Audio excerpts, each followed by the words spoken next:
올해도 벌써 반년이 지나고 있는데 여전히 코비드-19 코로나 사태 때문에 모든 일들이 힘들고 어려운 그런 상황에 있습니다. 그런데 사실 우리가 현재의 어려움을 한번 뒤집어서 생각해 보면 지금 한참 어려운 미국이 전체적인 국민소득이 마이너스 5%가 됐습니다. 마이너스 5%라는 굉장히 큰 숫자이긴 합니다만 우리가 이것을 거꾸로 뒤집어 보면은 여전히 95%의 경제는 어떠한 형식이로든 돌아가고 있다는 얘기죠. 95%는 여전히 생산되고 어디에선가 어떤 식으로든지 소비가 되고 있는 거죠. 그래서 우리 기업인 여러분들이 당면한 어려움들이 있긴 큰 것이라고 생각하지만 거꾸로 뒤집어 생각하면 우리가 작년 대비 5% 줄어든 95%의 경제 아래서 활동을 하고 있는 거니까 거기에 적응해 나간다 그러면 이 어려운 시기를 잘 넘어갈 수 있을 거라고 생각을 합니다.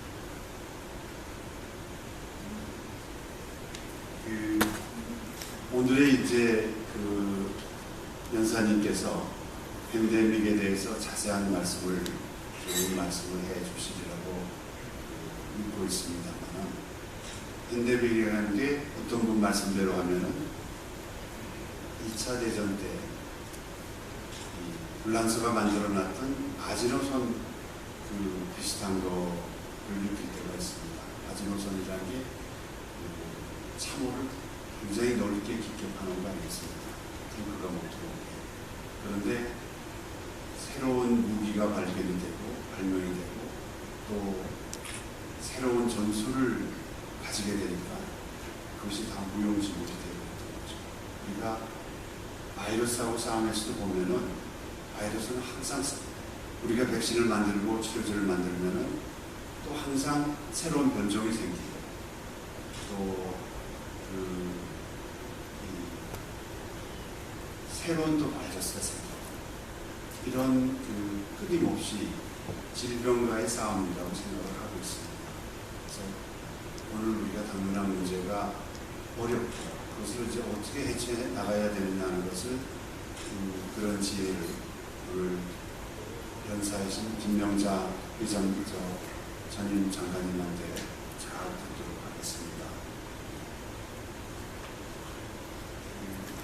오늘 주시하실 것처럼 좋은 주제를 가지고 여러분들을 모시게 돼서 정말로 다행이라고 생각을 하고 있습니다. 여러분들 어려운 시기지만은 계속 도착 모임에서 뵙도록 기대를 하겠습니다. 감사합니다. 안녕하십니까. 김주관입니다. 오늘 강의를 해주실 김명자 서울국제포럼 회장님은 40년 넘게 우리나라 학계, 행정부, 국회에서 과학, 기술과 환경 분야에서 큰 족적을 남기고 계시는 분입니다. 일찍이 서울대학교 물리과대학 화학과를 졸업하시고 미국 버지니아 대학교 의학박사 학위를 취득하였습니다. 학위 취득 후 귀국하셔서 숙명여자대학교 교수로 재직하셨고 김대중 대통령 정부에서 환경부 장관으로 임명되어 1999년 6월부터 2003년 2월까지 국민의 정부 최장수 장관으로 재직하셨습니다. 그 후 제17대 비례대표 국회의원으로 국방위원회 감사, 국회 윤리특별위원장을 지내셨습니다. 2016년 한국과학기술단체 총연합회 50년 사상 최초의 여성회장으로 선출되셔서 최근까지 300여 회의 포럼을 출연해 오셨습니다. 현재 서울국제포럼 회장으로 계시면서 한국환경관리원 이사장, 국민포럼 이사장, 중소벤처기업 부장관 자문위원, 서울대학교 총장 자문위원, 카이스트 총장 자문위원, 베이징 소재 아시아 인프라 투자은행 국제자문관 등 30여 개 국내 기관에서 활발한 정책 자문을 하고 계십니다. 뿐만 아니라 일반인들이 과학기술과 환경 문제에 대해 이해를 높일 수 있도록 다양한 저술 활동을 해오고 계십니다. 이러한 과학기술의 저변 확대와 사회 기여에 대한 공로로 닮고 싶고 되고 싶은 과학기술 인상 등 많은 주요 대상을 수상하신 기록을 갖고 계십니다. 최근 발간하신 팬데믹과 문명에서는 이번 코로나 사태의 원인과 대응 방안에 대해 다각적 관점으로 정하해 주시고 계십니다. 오늘 강연에서 코로나 팬데믹이 가져올 변화를 인식하고 어떻게 대처하고 준비해 나가고 또 나아가 주도해 나갈 것인가에 대한 고견을 제시해 줄 것으로 보입니다. 그럼 김 회장님을 정중히 간상으로 모시겠습니다. 큰 박수로 맞이해 주시기 바랍니다.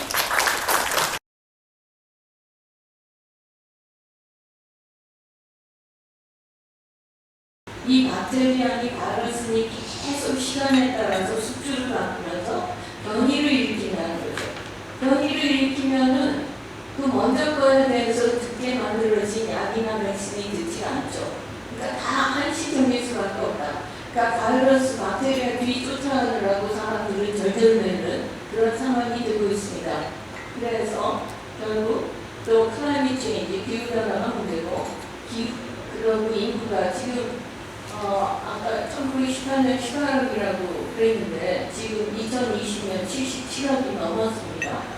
이 인구가 가만히 있는 게 아니라 다 초연결돼서 맨날 비행기로 수천만 명이 다니는 이러한 시대가 들었기 때문에, 그리고 점점 서식지를 개발하고 있어가지고 경쟁치로 만드느라고 인구가 늘어가니까 산업화 도시화 해야 되니까 점점 야생 동식물의 서식지를 없애버리고 있어요. 그러니까 박쥐가 살던 곳에서 별 수 없이 낙지가, 수많은 낙지가 농가 근처에 오고, 그리고 돼지 농장에 오고, 그리고 과일나무 따먹고, 그러면서 와서 인변에, 그리고 하늘을 나면서 막 떨어뜨리고, 그러니까 사람이 그걸 받는 거예요. 사람이 저지른 거다 하는 거죠. 그 경제적 영향이 얼마나 큰가. 네. 치료제 얘기를 잠깐 하겠습니다. 에볼라에 대해서 치료제를 하는 게 있었는데, 렘데시비르라는 이름인데, 이걸 가지고 지금 짧은 시간에 치료제, 백신, 이거 제대로 하려면 15년 걸리거든요. 한 달 10년. FDA가 그 패스트 트랙으로 해도 10년 걸린 겁니다. 10년, 15년. 그렇게 할 여유가 없죠. 그러니까 기왕에 나와있던 항바이러스제를 여기 막 동물 임상실험, 사람 임상실험 해가지고 찾아낸 것이 렘데시비르였고, 한때는 말라리아 치료제, 클로로킨, 클로로킨 이런 걸 가지고 하이드록시 클로로킨 가지고 효과가 있다 그래서 막 또 나오다가 지금 그 짧은 기간에 이걸 부작용 시켜서 안 된다 그래서 안 되는 걸로 됐고, 그래서 결국 렘데시비르 이거를 각국이 이거 수입하느라고 지금 열을 올리고 있는 그런 상태입니다. 그 다음에 또 항염증제인 스테로이드예요. 덱사메타솔이라는 게 효과가 있다. 특히 비타민 D랑 같이 쓰는 효과가 있다 해서 가방을 받았는데 면역력을 떨어뜨린다. 그래가지고 지금 다른 걸 물론 신청하고 있고, 이거는 국제 협력에 의해서 네트워크를 이루어가지고 연구를 할 수밖에 없습니다. 바이러스에 대응하려면, 팬데믹에 대응하려면 가장 중요한 것이 국제 협력입니다. 이게 국가별로에서 해결할 수가 절대로 없습니다. 백신이 개발돼도 그게 77억 인구에게 몇 명에게 어떻게 보급을 하니까 개발이 돼도 대량 생산지대가 갖춰져야 되고, 이거는 온도 갖춰가지고 보급을 하는 시스템이 돼야 되고 하기 때문에 보통 어려운 일이 아닙니다. 비타민 D, C에 대해서도 얘기했는데, C는 이제 염증인 뭐 스트레스 이런 거에 옛날부터 유명한 비타민이지만 이번에 가장 각광을 받은 게 비타민 D입니다. 인도네시아에서 코비드-19 사망자를 조사한 결과 환자들이 생겼죠. 비타민 D 결핍증 아닌 환자를 구분해 놓고 보니까 사망자가 결핍증의 9%가 죽더라 하는 겁니다. 비타민 D가 충분한 사람은 4%만 죽더라 하는 겁니다. 그래서 비타민 D가 각광을 받고 있는데요. 비타민 D는 햇빛 받으면 나오죠. 음식이 되고 있지만, 그런데 백인에 비해서 흑인은 피부가 검기 때문에 멜라닌 색소층이 두꺼워서 비타민 D 자외선 이게 수단을 못하기 때문에 합성이 떨어집니다. 그래서 반밖에 안 되는데 흑인보다 비타민 D의 함유량이 더 적은 게 아시아인입니다. 그래서 최근에 비타민 D는 매우 강조가 되고 있고, 그 다음에 백신, 제일 중요한 게 지금 백신은 아주 목마르게 애타게 기다리고 있죠.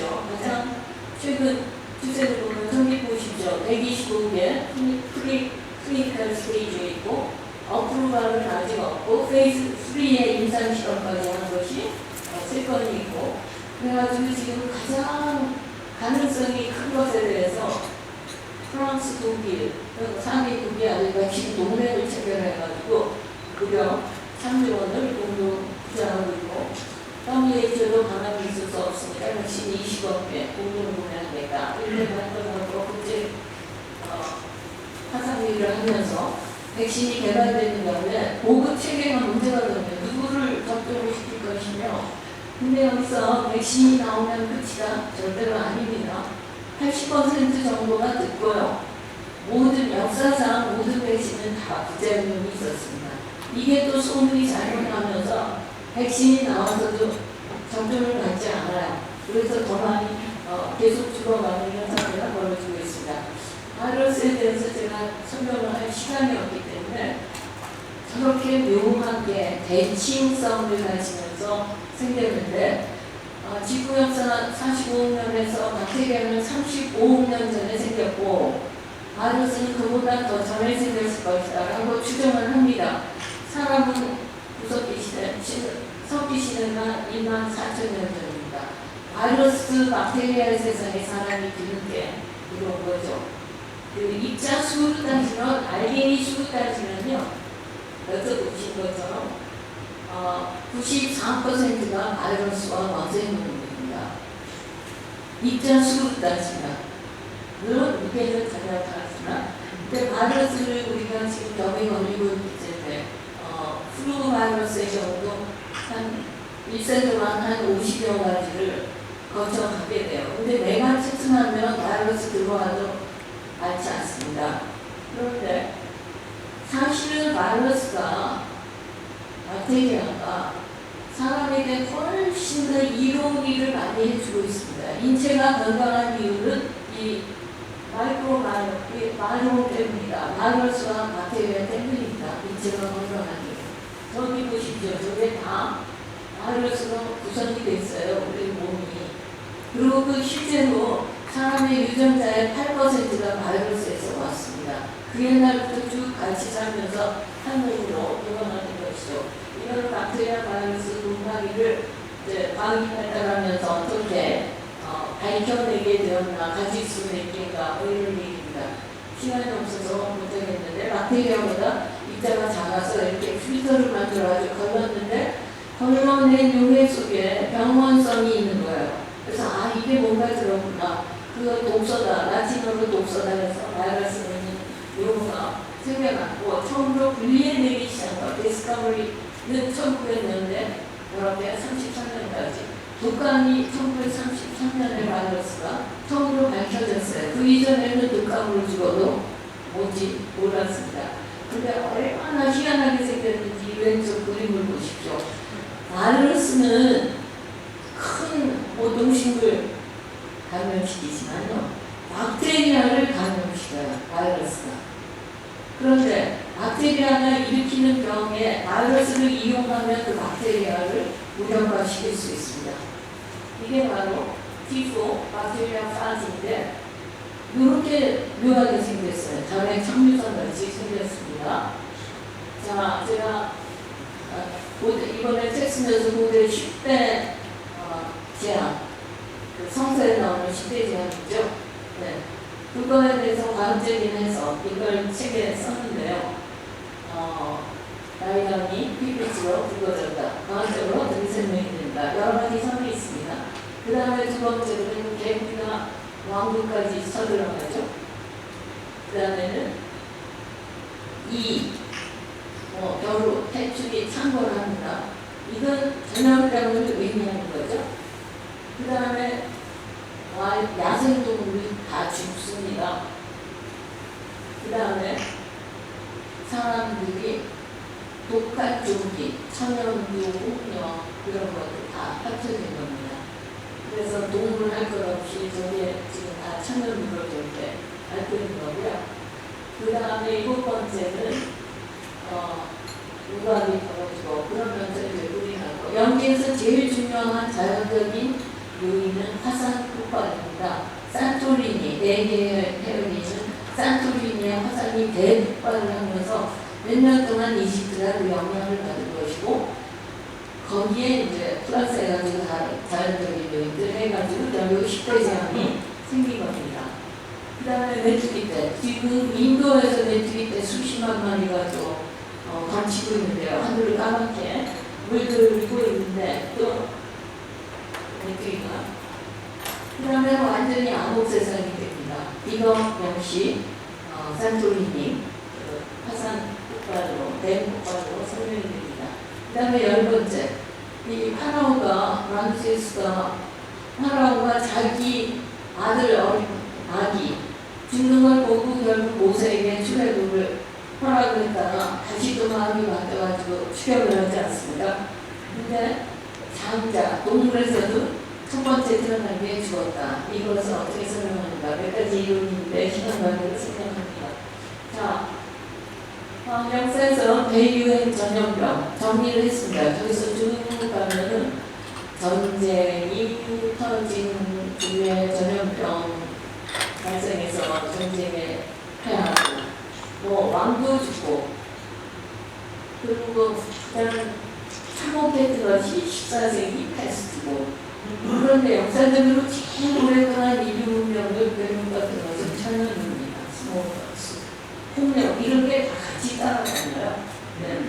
콜레라 빼놓을 수 없습니다. 그래서 이렇게 중요한 것들에 보이는 것은 그 사건들을 보여주는 사진 자료입니다. 람세스가 5세가 죽었는데 나중에 그 미라 범위를 분석을 해보니까 천년도로 죽었더라.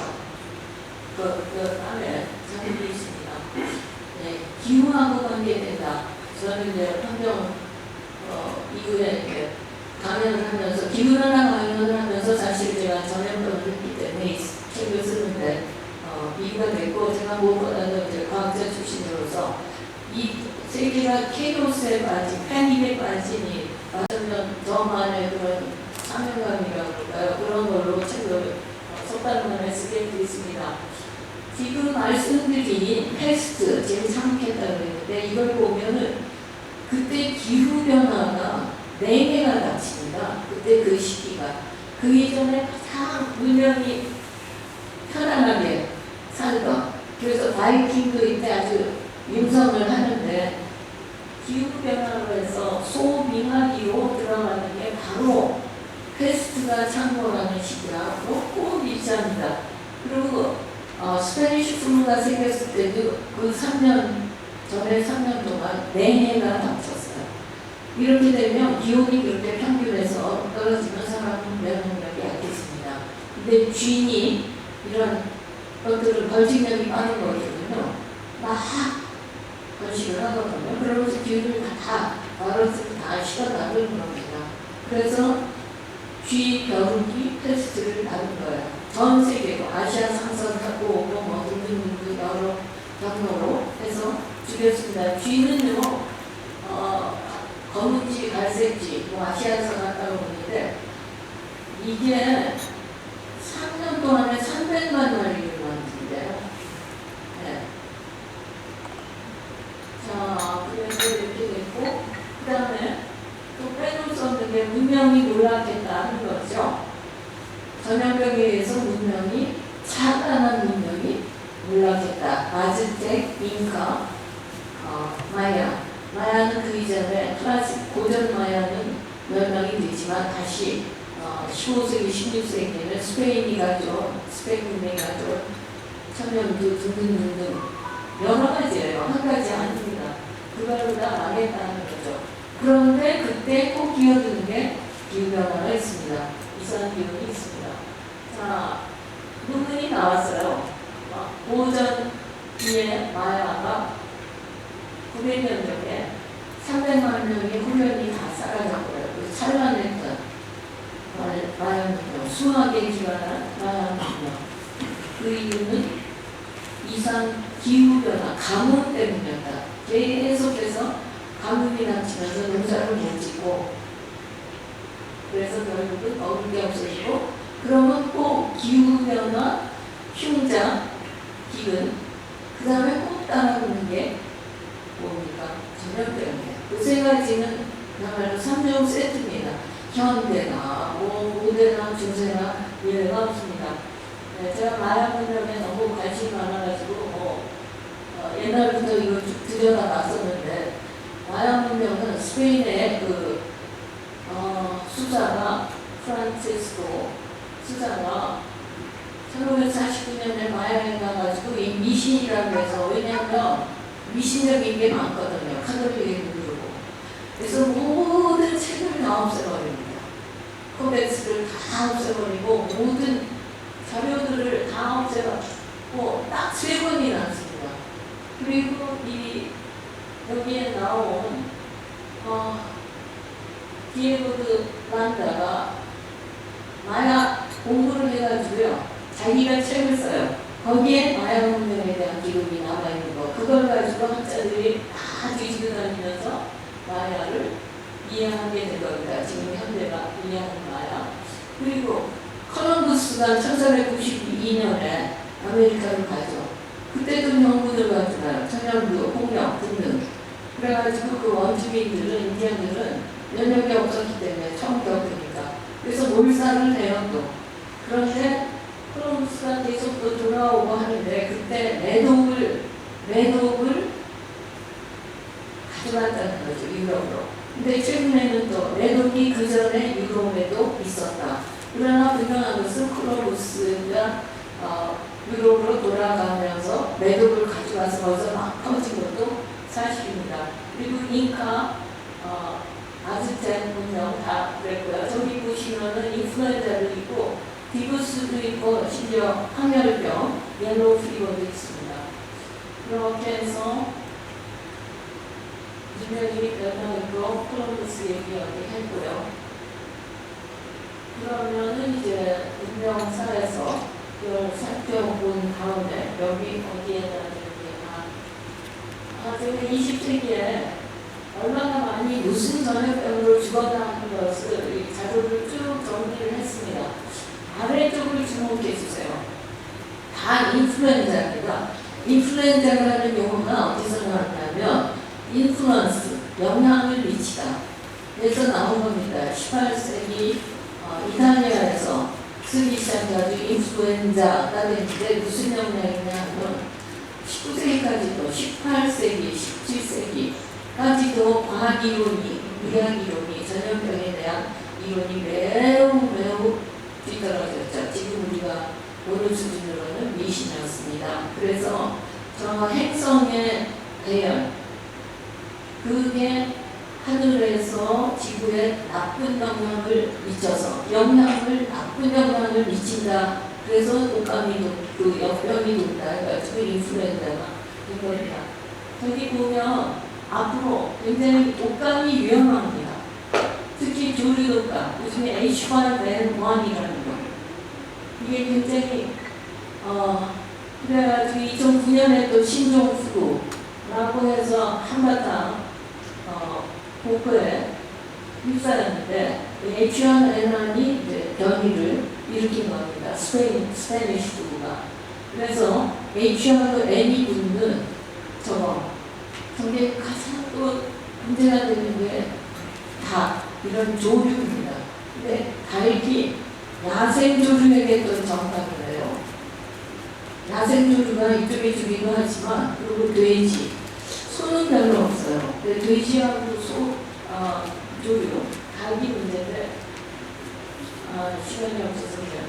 여하튼 이게 전부 다 인플루엔자가 동물에서 가축에서 올라온 건 지금 하나 특징이 있습니다. 처음에 올라온 짧은 기간 동안 굉장히 독하다고 했죠. 그리고 오래 지나야 많은 사람이 죽고 난 뒤에야 이제 바이러스가 순간적으로 진화를 그렇게 하는 거죠. 빨리 퍼뜨린 건 그 독한 거는 죽어버리니까 없어지면서 약한 변종들이 살아남는 겁니다. 진화라는 게 그렇습니다. 독감 지금 세계적으로 65만 명이 해마다 죽어나오고 있습니다. 평균치입니다. 그래서 다시 또 이 수치를 보면은 독감이 굉장히 중요했다는 걸 알 수가 있고, 전체 사망자가 보세요. 여기 인구 10만 명당 사망자입니다. 10만 명당의 사망자를 보면 1918년에 얼마나 그 피크가 갑자기 올라갑니다. 전체 사망자 수의 감염자 사망자 수 그래프를 비교한 것이 저렇게 됩니다. 네, 그러면 2017년 기준으로 세계적으로 사망자의 사망 원인 질병으로 쭉 보면은 동맥경화, 암, 그 다음에 호흡기라는 게 다 바이러스에 대한 거예요. 왜냐하면 뒤에 설명하겠습니다.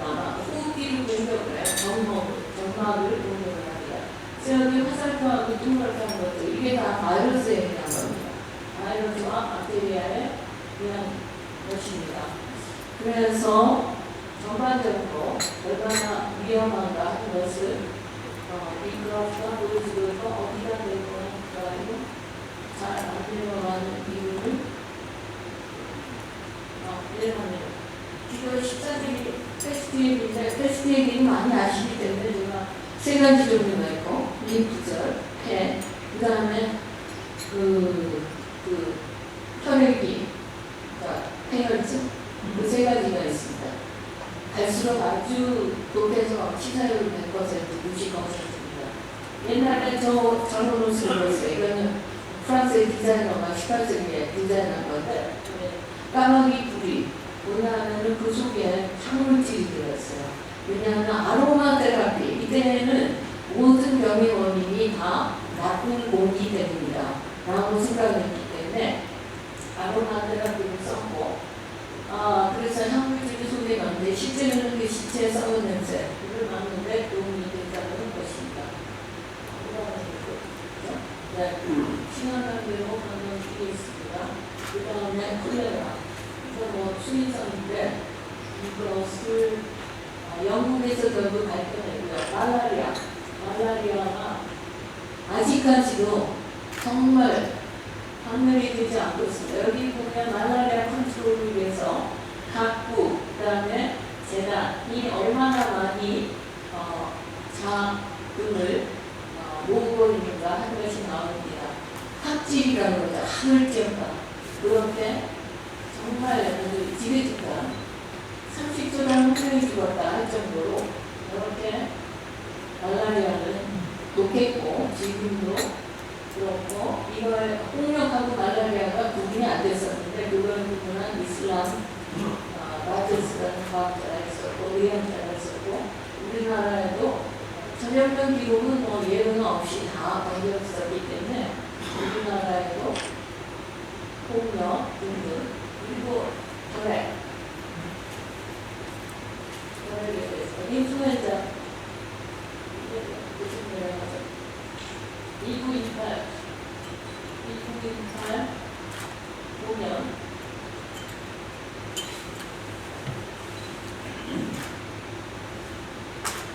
여기 미스테리가 너무 많습니다. 우선 무엇이 원인이었나, 그 다음에 그 미스테리 중에 하나가 사실 이것만 해도 몇 시간짜리 강의가 되어야 될 정도로 이 1928 스토리는 굉장히 풀리지 않는 수수께끼였습니다. 지금 이제 나타나기 시작하지만 그 다음 보면 하나 중요한 게 모든 병은 전염병은 유자 커브를 그립니다. 어린 사람, 노인.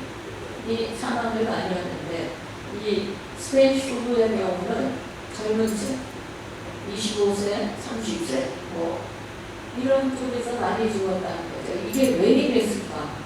뭐 여러 가지 있습니다. 전쟁 때문에 이거는 결코 팬데믹이 될 병이 아니었는데, 감염병이 아니었는데 전쟁 때문에 군사들이, 병사들이 1918년에 미국이 1차 세계대전에 참전하면서 유럽으로 갔죠.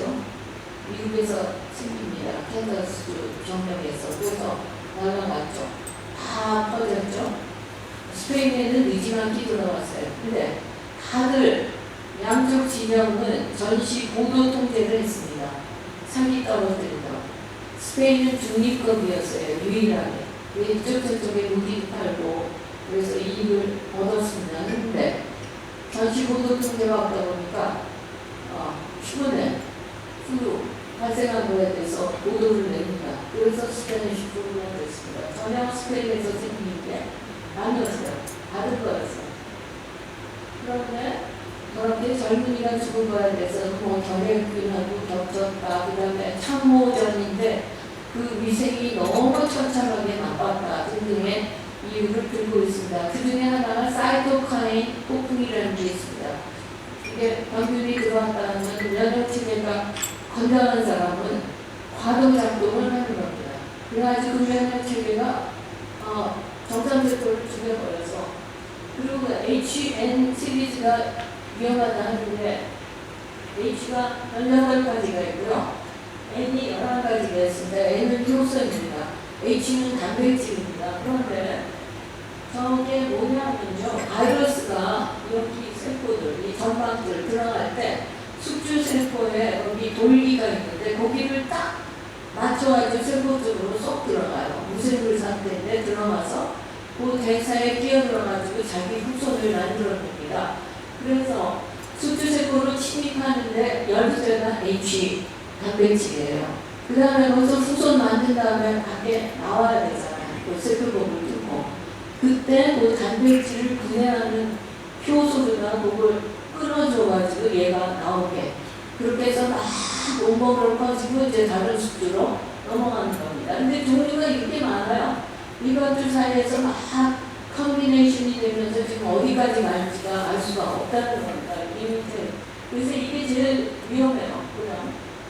네, 그런데 이제 약을 만드는데, 그 다음에 또 개발을 해내고요. 이게 꼭 내성이 생긴다는 말씀이죠. 그래서 어떻게 하냐면은 컨비네이션 테라피를 씁니다. 할 수 없이 하나 쓰다. 타미프루도 부작용도 많았고 내성 생겼어요. 그게 하나 가지고는 안 돼요. 다 컨비네이션 테라피로 가게 됩니다. 백신 개발 연구기, 그 다음 우드, 제너 우드, 그 다음 폴리오, 이 바이러스 백신 얘기는 꼭 해야 되는데 이 소크가 1955년에 백신을 개발하면서 특허를 안 냈습니다. 기자들이 물었어요. 왜 특허를 내지 않습니까? 태양에게 특허를 냅니까? 이걸 다 공급해야 된다. 그래서 싸게 공급이 됐어요. 지금 이 COVID-19에서도 필요한 건 이겁니다. 그게 개발이 된다고 해서 그 비싼 값이라든지 또는 가난한 나라들, 가난한 사람들에게 혜택이 가지 않는다고 하는 이런 불평등은 또 다른 커다란 삶들을 야기시킬 것입니다. 실제로 전염병 때문에 폭동난 경우 많아요. 러시아는 그렇고 국가인데. 네, 백신의 개발에 대해서 쭉 얘기하는 거고, 홍역 백신이요. 백신이 저 앞에서 보신 것처럼 저런 게 다 전염도 그렇고 말라리아도 개발이 됐는데, 그다음 백신에 대해서 인식이 상당히 지역마다 다릅니다. 위험하다고 생각해서 백신 접종을 안 하고 실제로 안 할 시기가 있어요. 또 그러다가 병이 터지면 할 수 없이 다 맞고 그래서 뭐 고소장 접수되고 이런 사례가 많습니다. 그래서 그동안 백시네이션 커버리지가 아니면 TB의 경우 제일 많이 89%, 백신이 개발된다고 해도 그걸 다 접종하고 있는 건 아니다 하는 것을 알 수가 있습니다. 문제는 새롭게 계속 바이러스가 또 나타나고 있다. 그래서 그냥 지금 여기서 보시는 것처럼 여러 가지가 나오고 있습니다. 댕기 피버에서 지형적인 특성으로 갖고 있습니다. 옐로우 피버라는 거, 황열병, 얼굴이 노래져요. 그래서 바이러스고, 그다음에 지카 바이러스, 머리가 작아져요. 펜드라, 이볼라라는 게 또 아주 치명적이고, 이볼라에 대해서 영화 나온 게 이제 그 원형 이볼라에 대해서 나온 게 아웃브레이크. 그래서 지금 또 HIV, HIV는 잠복되어 있는 기간에는 증상이 없어요. 근데 이게 오랜 잠복기를 거쳐서 에이즈가 되면 이거는 이제 여러 가지 병에 걸리게 됩니다.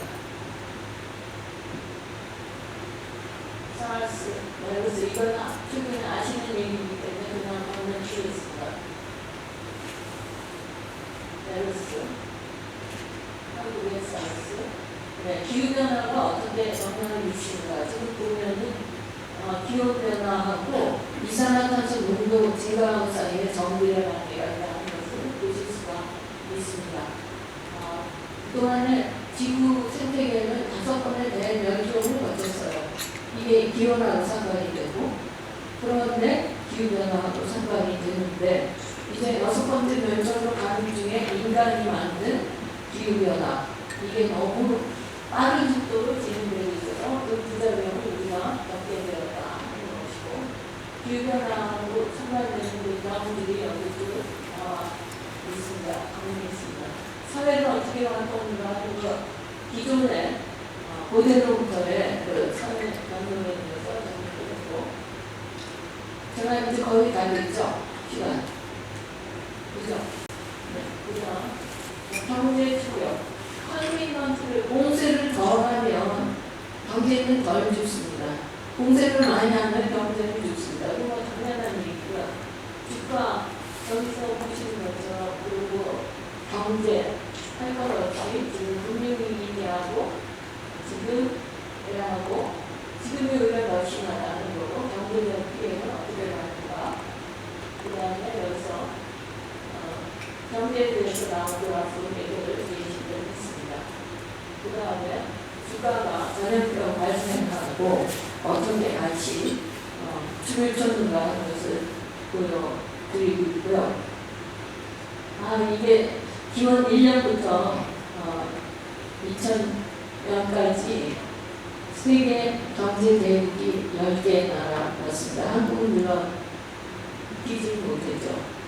거기서 주요 사건에서 그 각 국이, 경제 대국이 가져가는 그 GDP, 웰스, 돈가 어떻게 되는가, 이게 굉장히 관심이 있어가지고 산업혁명도 어떻게 되는가, 전쟁 때 어떻게 되는가를 본 건데, 이제 앞으로 또 어떻게 될 건가 하는 것이 완전 포인트죠. 네. 월드 에코노미 포럼이 제일 리스크 팩터로서 중요하게 보는 것들이 5가지 있는데, 클라이밋 체인지 있습니다. 그래서 점점 환경 요인이 중요해지고 있다는 것이고, 모든 것이 다 얽혀 있다는 겁니다. 글로벌 리스크는 다 인터커넥티드도 있어서 그 솔루션을 찾는 것도 인테그레이티드 솔루션이지, 이게 개개로 분리해서 찾을 수 없다. 지금 감염병론에서도 역시 마찬가지라는 것이고, 제일 중요한 것은 혁명이다. 국제혁명이다. 어떻게 준비가 되어 있는가 팬데믹 지수가 있습니다. 이 4가지 요소를 측정을 해가지고, 이제 한국은 다행히 지금 상위권에 들어 있습니다. 이제 뉴노멀, 복합 위기인데 여기 경기를 살려야 되고, 제일 관전 포인트가 글로벌 밸류 체인이 어떻게 될 거냐, 탈중국화에 의해서 또 어떻게 바꾸게 그 산업 생태계가 바뀔 것인가, 이것이 큰 관심사이고, 그 가운데 새로운 문제도 있어. G2 사이가 계속 서로 싸우고 있는 이런 상황에서 결국은 그 지역적인 네트워크, 이게 중요해질 것이고, 각국의 역량을 자체적으로 확립하는 그러한 일들이 중요해질 것이고, 새로운 그 오프쇼링에서 새로운 투자지로 합방을 받는 것을 한 보고서에 보니까 베트남, 인도, 멕시코 이렇게 들어오더라고요. 중국으로부터 나오면서 여기 재미있는 통계가 하나 있어요. 1930년대 경제 대공황하고 지금의 상황을 비교하니까 저기서 하나 굉장히 재미있는 데이터가요. 빈부격차가 역사상 이때 최고였는데 30년대 공안에서는 상위 0.1% 부자들이 9에서 34%를 차지했고 2020년에도 똑같이 33% 차지한 것으로 나오고 있습니다. 그러니까 4차 산업혁명 시대라고 할 때 가장 중요한 문제 중에 하나는 팬데믹도 문제지만 이 빈부격차 벌어지면서 갈등이 국가 간에 또 국가 내에서의 계층 간의 갈등 이게 커질 수밖에 없기 때문에 이것을 잘 조정하지 못한다 그러면 우리 평화는 공존은 기대하기 어렵다 하는 것을 한편 다른 점도 있다 하는 것이고 저는 항상 이 서비스 인더스트리 중요하게 여기지만 제조업이 일정 기준 튼튼해야 서비스 인더스트리가 의미가 있다는 주장을 하는 사람입니다. 그리고 이런 어려움을 겪을 때마다 글로벌 리더십에 의해서 새로운 질서, 조직이 나타났는데 그 리더십이 지금은 안 보여요. 전후 두 번에는 승전국이 다 좌지우지하면서 끌고 가는데 지금은 서로 싸우는 판에서 리더십이 없습니다. 그런 가운데 한국 같은 나라가 상당히 중요한 역할을 해야 한다는 생각을 하고 있습니다. 그 다음에 정부가 커지고 있다. 글로벌 밸류체인이 붕괴되면서 어떻게 될 것인가 하는 것을 봤는데 물론 상당히 긍정적인 면이 있었습니다만 최근에는 또 부정적인 면이 있다 하는 연구 결과도 나오고 있고 이런 차별, 팬데믹 때문에 결국 자국으로 기업이 리쇼링하는 돌아오는 그러면서 이제 법령의 경우에는 여러 나라, 법령 기술의 경우에는 여러 나라, 여러 기업으로 다변화를 시킬 것이고 기본 역량은 자체적으로 갖출 것이고 이런 변화가 일어날 것이다 하는 것이고요. 그렇게 하고 있다는 거고 4차 산업혁명이 진행이 될 수밖에 없다. 이미 시스템적으로 우리가 팬데믹 때문에 다 온라인 디지털 트랜스포메이션을 할 수밖에 없었거든요. 그래서 내 친구 이름에 걸음에 갈 텐데 거기에 따르는 부작용을 어떻게 컨트롤하는 거가 정부로서는 가장 중요한 과제라고 생각을 하고 조직의 리더로서 역시 마찬가지라고 생각을 합니다.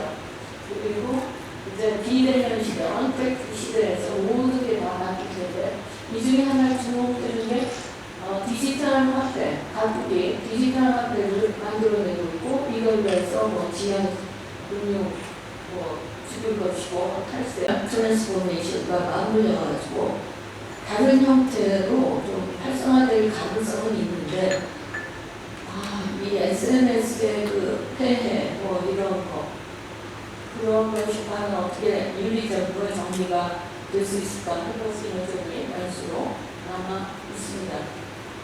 제가 시간을 넘긴 것 같아요. 그죠? 네, 그냥 여기서 마치고 질문을 한두 개 해주시면 답변을 하도록 하겠습니다.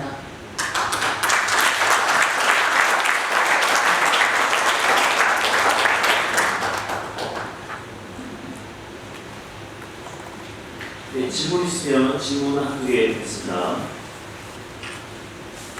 너무 잘해서 질문이 없어요.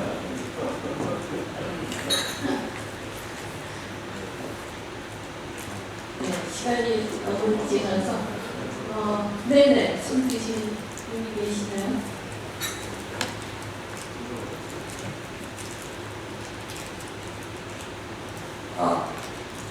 안녕하세요. 강의 잘 들었습니다. 그러면 이번 코로나가 사실상 종식이 좀 안 되는 거라고 생각을 하는데 감기처럼 달고 발발하는 그렇게 보시는지 궁금합니다. 네, 갑자기 사라질 이유가 없고요. 그리고 역사적으로 바이러스가 새로운 게 나타나가지고 어떤 경로를 발반인가 하는 것을 결국 고려를 하게 되거든요. 우리가 마르크스의 속성에 의해서 앞에서 겪었던 경험들이 있고 그것에 의해서 판단을 한다면 이것이 독감처럼 인플루엔자처럼 이렇게 이제 같이 가지고 갈 것이다 하는 거죠. 근데 지금이 처음에 발생하고 나서 이제 짧은 시간이기 때문에 어떻게 그 다음 피크가 대유행이 이걸 거치고서 넘어갈 거냐 아니면 잘 넘어갈 수 있을 것이냐인데 이거는 우리가 어떻게 하느냐에 또 달려있고요.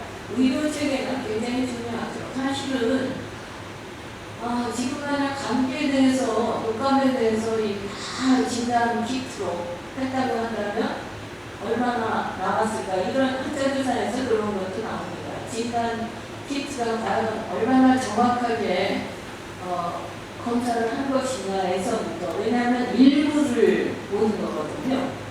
그래서 그 다음에 그러면 다른 바이러스에 대해서 만약 이런 식으로 진단 키트로 검사를 했다고 그러면 뭐가 얼마나 더 있었을까 이런 질문도 있습니다. 그래서 매우 바이러스 종류 자체가 너무나 많고 그 속에서 우리가 살고 있는 것이기 때문에 불확실한 게 맞죠. 근데 지금 이것이 새로 생겼고 문제를 일으키고 있기 때문에 결국 연구에 집중적으로 하면서 의료 체계가 이것을 감당을 할 수 있느냐 없느냐가 굉장히 중요하죠.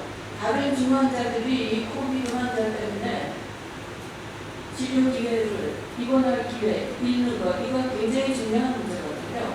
왜냐하면 병상수가 인구 10만 명당 한돈 없는 나라들이 숱하게 많거든요. 그래서 이게 한 나라의 문제가 아니라 이제 전 지구적 차원에서 본다면 굉장히 다른 여건들이 잘 갖춰져야 이 고비를 잘 넘어갈 수 있다는 것이고 거기서 국제협력 매우 중요한데 지금 선진국이 저렇게 더 성적이 더 나쁘다는 것 이게 상당히 의외죠. 의외에서 그런 대로 넘어갈 수 있으리라고 생각을 합니다만 우리 시기에 대해서는 좀 불확실성이 있죠. 2년쯤은 오는 것 같아요. 네. 네? 네. 질문하겠습니다. 예. 한국급상학회 회장이고 조정학회 교수 한명규 교수인데요. 네. 이 한 시간만이 이렇게 많은 4년 졸업시의 그 규칙을 들어서 고맙고요. 근데 중간에 그냥 소확하게 질문 하나 하면 네. 백인이 아까 비타민 D가 뭐 유리한 건 이해가 되는데 네. 그럼 우리가 황인종이는 중간쯤은 될 것 같은데 네. 그럼 우리가 더 흑인보다 더 취약할까? 네. 그건 잘 이해가 안 됐어요. 그게 이제 통계상 그렇게 나왔더라고요. 저도 좀 의외성이 있었는데 우리가 햇볕에 대해서 서양 사람들하고 좀 다른 것 같아요. 우리는 햇볕을 많이 피하죠. 양산도 쓰고 SPF도 여성의 경우에 그 자외선 차단제 많이 바르잖아요. 화장품도 의류에도 다 자외선 차단제 넣고 이런 세상이 되다 보니까 그런 문화적인 사회 문화적인 요인하고 관계가 있지 않겠는가? 햇빛에 얼마나 노출되는가? 서양 사람들은 그냥 하는 걸 햇빛이 그렇게 많지 않은 계절도 있고 그래서 뭐 여러 가지 그 연관에 따라서 그런 전통이 생긴 거겠지만 우리가 좀 햇빛을 상당히 피하고 그런 경향이 있고 뭐 식품 섭취하고도 또 관계가 일정하게 있고 그러니까 그런 노인들에 의해서 그런 결과가 나온 것이 아닌가 싶습니다. 비타민 D를 섭취하라는 얘기를 몇 년 전부터 의학 분야에서 좀 나오고 있어서요. 네. 잘 들었습니다. 미국 상대를 하시고 그 질병하고 의사들 사이에서 비타민 D3가 아주 강력한 지금까지 본 것 중에서 렘비르시드하고 그런 강력하다는 얘기가 있는데 혹시 동의하시는지 비타민 D3가 코로나19에 강력한 대응 수단이 될 수 있다는 얘기를 들었어요. 본식으로 나온 건 아닌데 그래서 혹시 맞는지 비타민 D3가 비타민이라는 게 원래 저희가 몸속에서 합성이 되지 않는 거거든요. 그래서 음식으로 섭취를 해야 되는 건데 음식이 저렇게 그 음식 산업화에 의해서 알짜 영양소들을 다 제거하는 산업 공정을 거치게 되잖아요. 뭐 쌀스푸드나 다 그 가공 식품이라는 것이 다 그 공정을 거치면서 이 비타민이 상실이 되기 때문에 결국 보조제로서 막 그냥 비타민 온갖 종류가 다 나오게 되는 그런 상황이 됐죠. 근데 몇 년 전부터 연구 결과가 사람들이 비타민 D 결핍증이 상당히 크다 해서 보충제로 먹는 것을 했는데 이번 경우에 보니까 이게 아까 제가 자료하나 말씀드린 것처럼 이거는 분명하다. 코비드-19의 경우에 비타민 D의 효과가 크다. 그 아까 말씀드렸죠. 그러니까 이거하고 다른 약한 치료제 이것도 컨비네이션 테라피로 쓰라는 그런 얘기도 나오고 있는데 단 지나치면 모자라거나 못하다. 이 말이 여기도 해당이 되거든요. 그러니까 얼마 이상은 이게 지용성이잖아요. 얼마 이상은 해롭다 하는데 과연 나한테 그 얼마 이상이 나한테 어떻게 해당이 되는 건지는 또 다 다른 거예요. 그러니까 너무 많이 먹어도 안 된다. 그리고 비타민 D가 원래 부족했던 경우에는요. 그리고 뚱뚱한 팻이 많은 경우에는 비타민 D 보충제를 먹어도요. 이게 지용성이라 먼저 지방 주식에 가서 다 따지는 거죠. 그 다음에 이제 필요한 비타민 D로서 역할을 한다 이겁니다. 그래서 사실 그거는 개인에 따라서 얼마를 먹어야 적정량인지 많이 먹으면 또 나쁘다는 거고 그래서 그거는 간단한 문제는 아닌 것 같습니다. 네. 네, 저는 한국보건정보정책연구원 상임본부를 수임입니다. 장관님 오늘 굉장히 폭발적이고 전반적인 거에 대해서 감사히 들었는데요. 한 가지만 질문드리겠습니다. 지금 WHO에서 백신 치료 후보 분출 123개 정도를 지금 결정을 하고 있다는 정보를 들었습니다. 근데 지금 미국에서는 5개 제약회사, 모더나, 존슨앤존스, 아스트라제네카, 파이자 이렇게 해서 5개를 선정을 했고요. 우리나라에서도 좀 많은 정부에서 지원을 받아서 개발을 하고 있는데 우리나라의 백신 개발 상황에 대해서 간략하게 질문드리도록 하겠습니다. 회장님. 우리나라도 바이오가 최근에 와서 굉장히 활발하게 움직이고 있고요. 그리고 IPI, 국제 백신 연구소가 또 우리나라에 유치하겠죠. 그런데 지원하는 국가는 상당히 제한되어 있는 것이 좀 아쉽긴 한데요. 여하튼 그 진단 키트에서 우선 한국이 상당히 앞서가는 실적을 보여서 유명해졌고 백신 연구도 활발하게 진행이 되고 있지만 원래 우리의 그 제약회사의 역사를 보나 그 바이오 연구 분야의 전통을 보나 우리가 미국이나 다른 독일 같은 나라를 따라가기에는 굉장히 전통이 짧은 거죠. 그렇기 때문에 역시 저는 이거는 거대한 그 국제 협력 체계로 해서 이 문제는 풀어야 된다. 근데 저는 아주 강력한 소신입니다. 일개 국가가 각각 따로따로 하지 말고 이거는 정말 공공재로 해서 이 시대, 이 팬데믹 시대 21세기에 해야 될 일은 정말 중요한 일을 국제협력에 의해서 국제협력 프로젝트를 해서 이 문제 해결하자는 것이 저는 계속 얘기하고 있는 겁니다. 그러니까 우리나라도 우리 혼자서 하기에는 역량이 선진국에 앞서갈 수 있다라고 본다 그러면 그건 조금 발신이 될 수가 있으니까 국제협력 네트워크에 잘 들어가서 그런 걸 만들면서 우리도 개성의 입장도 반영할 수 있으니까 그런 네트워크를 잘 만드는 그런 개도국의 대표국가로서 그런 걸 만들어서 정말 인류 모두를 위해서 기여할 수 있는 그런 훌륭한 모델을 하나 이때 만들면 좋겠다는 게 생각입니다. 근데 뭐 돈 트럼프가 뭐 어느 회사에다가 어떻게 하고 이런 식으로 하는 거는 그건 정말 해서는 안 될 일이라고 생각합니다. 세계 지도자라면 이거 전체를 생각해야 한다고 생각을 합니다.